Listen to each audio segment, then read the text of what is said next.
In a land ruled by fear, superstition, and blood-soaked beliefs, one man's heartbreak ignited a war against humanity.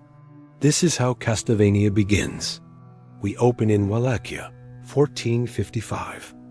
A lone woman, Lisa, walks a dangerous path toward a castle cloaked in death and legend.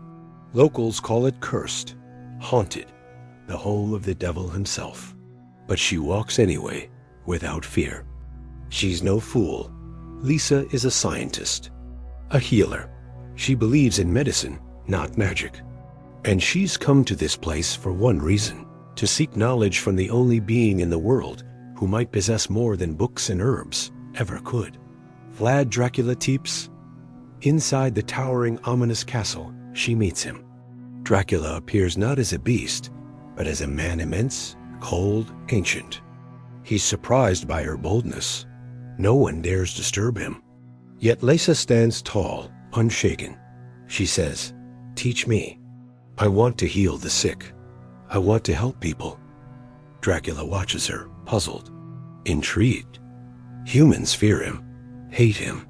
Yet here stands one who simply asks. Over time, something impossible happens. They fall in love. Lisa teaches Dracula the value of compassion, of life, of humanity.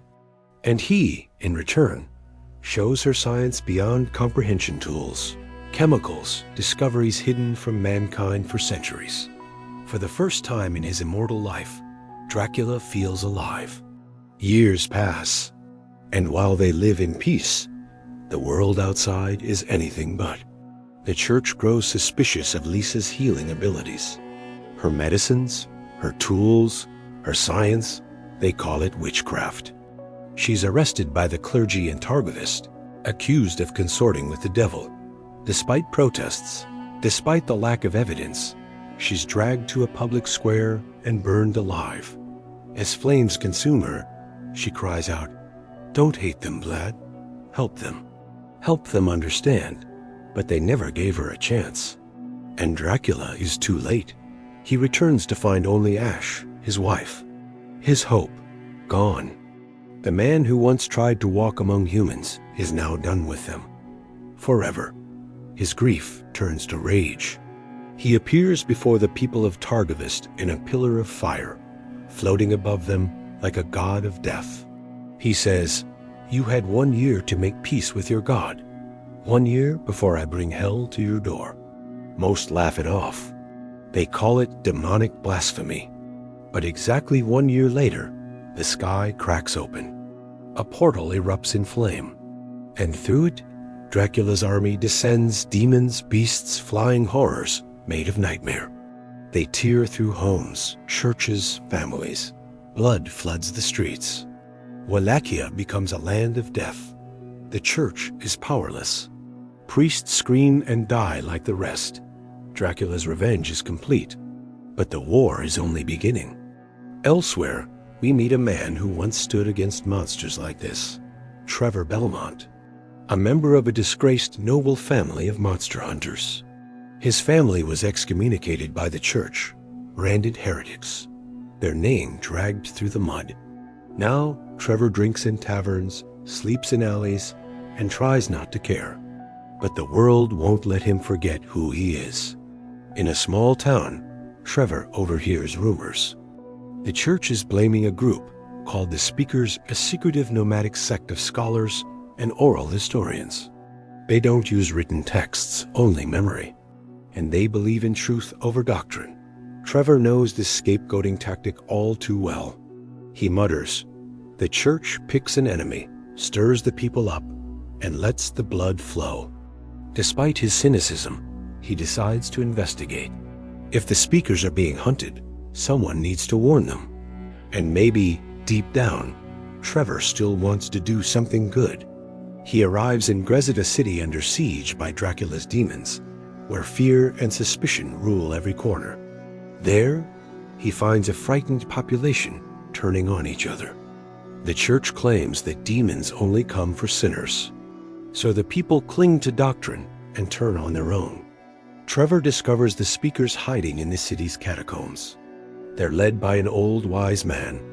and among them is a young woman who's missing, his granddaughter, Sypha. She vanished while exploring ancient ruins beneath the city searching for a sleeping soldier who, legend says, will rise to save the people. The speakers refuse to leave until they find her. Trevor, reluctant but unable to ignore them, agrees to help. But the church isn't done causing pain. They arrest Trevor after a public fight and drag him to the bishop who ordered Lisa's death years ago. This same bishop now rules the city with iron and fire, convinced that only his way can save the people. The bishop sneers, "You're just like your family. God will judge you all." Trevor, bloodied but unbroken, grins and replies, "Then I'll make sure you meet him." That night, demons attack again. But this time, the people see the truth. The church can't protect them. The bishop is torn apart by one of Dracula's creatures in his own church. Trevor escapes and returns to the speakers, ready to enter the catacombs. In the darkness below, he searches for Sypha and the truth behind the legend of the sleeping soldier. What he finds next will change everything. Trevor Belmont descends into the darkness.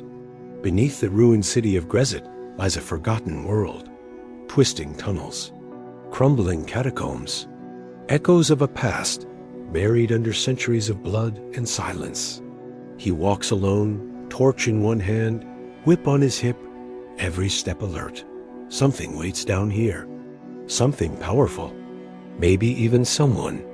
He's hunting for Sypha, the missing speaker mage who vanished beneath the city in search of a legend. Her people believe she's still alive. Trevor has doubts, but he's not the kind of man to leave someone behind. The deeper he goes, the more unnatural the air feels. Warmth fades, light dies. Strange symbols crawl across the stone walls, forgotten languages, and rituals etched by hands long dead. Then he hears it, magic humming, a faint shimmer of power behind a cracked wall. He smashes through, and there she is. Sypha stands frozen in midair, encased in a crystalline shell of magic. Her eyes are open, conscious, angry. Her spellwork saved her, but now she's trapped inside her own defense. Trevor doesn't hesitate. He draws a dagger and chips away at the outer shell until the magic collapses in a flash of light. Sypha drops to the ground, coughing, furious, and already casting a fireball out of sheer instinct. Trevor dodges. "I just saved you," he grunts. "You almost stabbed me," she fires back. Their dynamic is immediate, tense, snarky, but effective. They bicker like rivals, move like allies, and waste no time pressing forward. Sypha explains why she came. Her grandfather told her of an ancient warrior buried deep beneath Grezet, a soldier who once fought against the forces of darkness. She believed this place held a key to stopping Dracula. Trevor scoffs. He doesn't believe in prophecies or sleeping saviors. But as they move deeper into the tunnels, even he feels something shift. The carvings change. Murals cover the walls depicting angels descending from the sky, demons rising from the earth, and a lone figure standing between them. A coffin rests at the center of the largest chamber, sealed with old magic. The moment they step into the room, the ground shakes. The seal shatters. Light bursts from the coffin, and a man rises. He doesn't stumble. He doesn't speak. He floats upward with calm precision. Pale skin, long silver hair, piercing red eyes. Fangs barely visible behind a still, unreadable expression. Trevor pulls his whip. Sypha raises her hands to summon flame. Then the figure speaks. "My name is Adrian Teeps," he says. "But I am also called Alucard." Trevor's grip tightens. "Dracula's son." Alucard nods. He explains what they never expected to hear. When Dracula declared war on humanity, Alucard stood against him. He pleaded with his father to remember who Lisa was, to remember what she stood for. But the Dracula he once knew was gone, consumed by grief hatred, and revenge. So Alucard fought him, father versus son. The battle nearly killed him. He cast a spell to recover, locking himself away in a healing sleep beneath Grezet. Now, he has awakened, and he intends to finish what he started. Trevor is skeptical. Another vampire claiming to help? But Sypha listens. She sees truth in Alucard's words, pain in his voice. And whether Trevor likes it or not, they share a goal. They must stop Dracula. 3 warriors, 3 different worlds, united by one mission. Trevor Belmont, the last of a hunted bloodline. Sypha Belnade's a magician, raised by scholars and stories. Alucard born of a human and a monster, and at war with both sides. They begin planning. Dracula's castle doesn't stay in one place. It moves across the land, teleporting at random. Protected by cursed machinery and forbidden magic, it cannot be tracked by conventional means. But Trevor has an idea. The Belmont estate. Long abandoned after the church outlawed his family, the estate still holds the Belmont archive, a vast vault of books, scrolls, relics, and blueprints. A treasure trove of information on the supernatural. If anything can help them find a way to locate and enter Dracula's castle, it's there. Before they can leave, the ground rumbles again. Another wave of demons has arrived. The night creatures flood into Grezet, drawn to the presence of Alucard and the broken seal. The trio rushes to the surface. Chaos. Winged beasts tearing through rooftops. Clawed monsters dragging people into the streets. Priests scream and run. The church has no answers. Trevor takes charge. He orders the speakers to shelter civilians.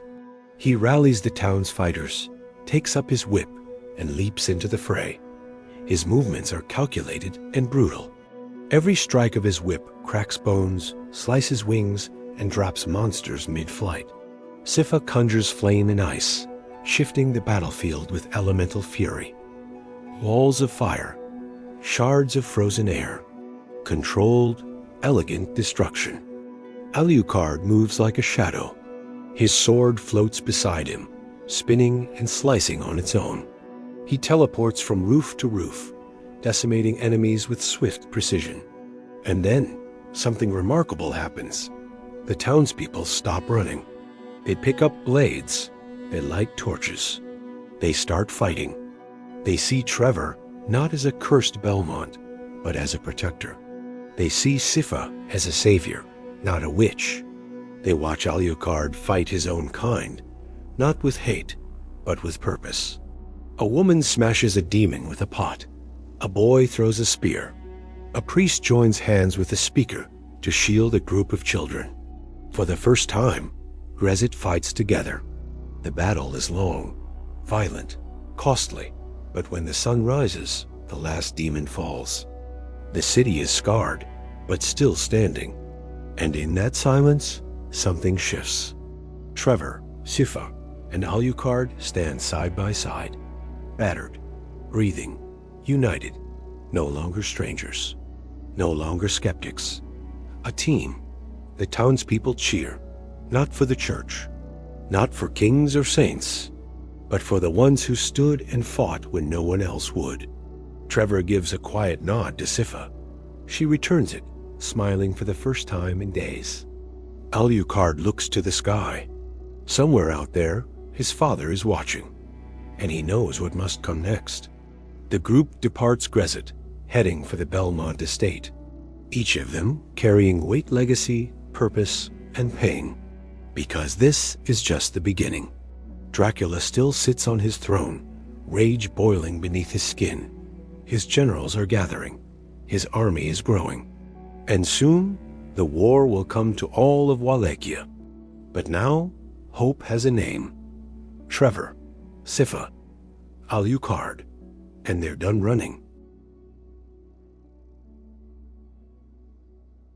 The road to the Belmont estate is long, but time is short. After saving Grezet, Trevor Belmont, Sypha Belnades, and Alucard set out to unlock the secrets of the past. Dracula's war machine is moving, his demons multiplying, and every delay costs lives. The trio travels through scorched villages, abandoned farmlands, and empty roads littered with signs of horror. They see the work of Dracula's army, everywhere homes reduced to ash, livestock butchered for sport, churches turned into tombs. They say little. Each of them carries the weight of what's coming. Trevor walks ahead, eyes always scanning the horizon. He hasn't been back to the Belmont estate in years. It was seized by the church after his family was excommunicated. Rumors said the grounds were cursed. No one dared go near it. And that was the plan. The Belmonts were hunters, keepers of forbidden knowledge. Everything the church feared and wanted to destroy, they buried beneath that estate. Now it may be the key to stopping Dracula. They reach it by nightfall. The land is overgrown. Vines twist around broken statues. The mansion stands tall but lifeless, with boarded windows and cracked walls. The crest above the doorway, a lion with a whip in its mouth, still gleams faintly in the moonlight. Trevor steps forward, pushes the door open, and the dust of centuries greets him.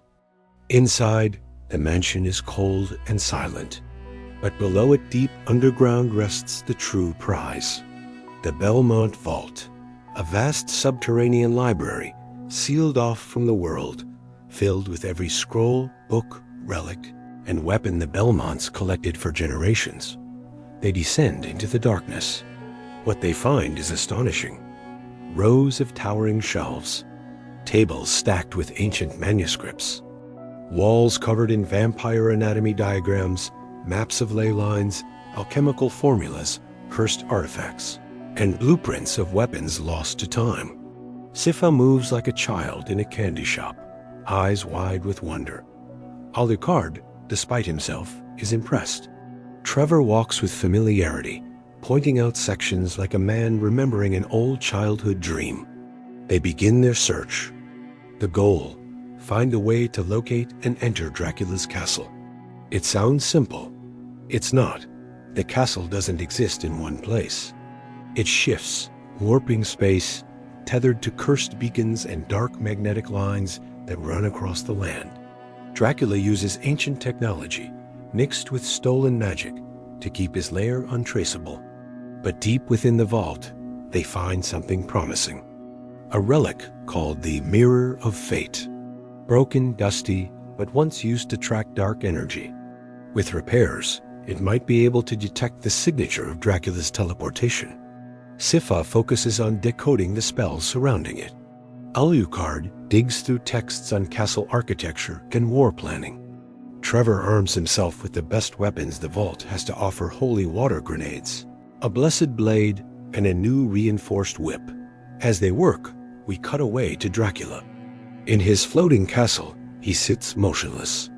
His generals argue among themselves, some human, others vampire, all deadly. Two figures stand out: Hector and Isaac, devil forge masters. Men who once served humanity, now creating night creatures for Dracula's army. Hector is idealistic, believing Dracula's war is necessary. Isaac is loyal, brutal, willing to burn the world for his master's pain. They question Dracula's silence. He barely speaks, barely moves. He only stares out the window, eyes sunken, rage smoldering beneath his skin. Dracula no longer seeks justice. He seeks extinction. Back at the vault, the Mirror of Fate pulses with light. Sypha has done it. She's reactivated its core. Alucard focuses the energy. Trevor stabilizes the structure. The mirror glows. And there it is. Dracula's castle, briefly revealed through a distorted shimmer of magic. It floats above a ruined field, its towers twisted with black metal, its gates sealed tight. The trio realizes they're close, but they'll need one more step, a way to force the castle to materialize long enough for them to enter. They find it in a diagram labeled the Engine of Recall. A crude drawing, but it shows a magical anchor, a device that locks down a moving structure by disrupting its binding energy. Trevor recognizes the pieces. He saw some in a ruined village they passed on the way. Sypha can power it. Alucard can wield it. The plan is forming, but they don't have much time. Sypha's magic activates another section of the vault, revealing a hidden room filled with Belmont records, journals, hunt reports, warnings, and a personal letter addressed to Trevor, written by his father. It's stained with age, but still legible. In it, his father speaks of legacy, of pain, of duty. He writes, "If you read this, then we are gone, but our purpose remains. You are a Belmont. Our name means something, not to the church, but to the world that needs protecting." Trevor doesn't speak after reading it, but something changes in him. He's no longer just surviving. He's choosing to fight. They rest for the night in the vault, surrounded by the ghosts of history. Sypha reads aloud from a bestiary about vampire weaknesses. Alucard sketches a map of the castle based on his memory. Trevor sharpens his weapons, face set in grim determination. Before they sleep, Sypha asks Trevor why he still does this. He answers, "Because someone has to." Morning comes. They leave the estate behind, heading to the site where they'll anchor Dracula's castle and launch their final assault. But the episode ends not with them, but with Dracula. He turns from the window, and for the first time in days, he speaks. They are coming.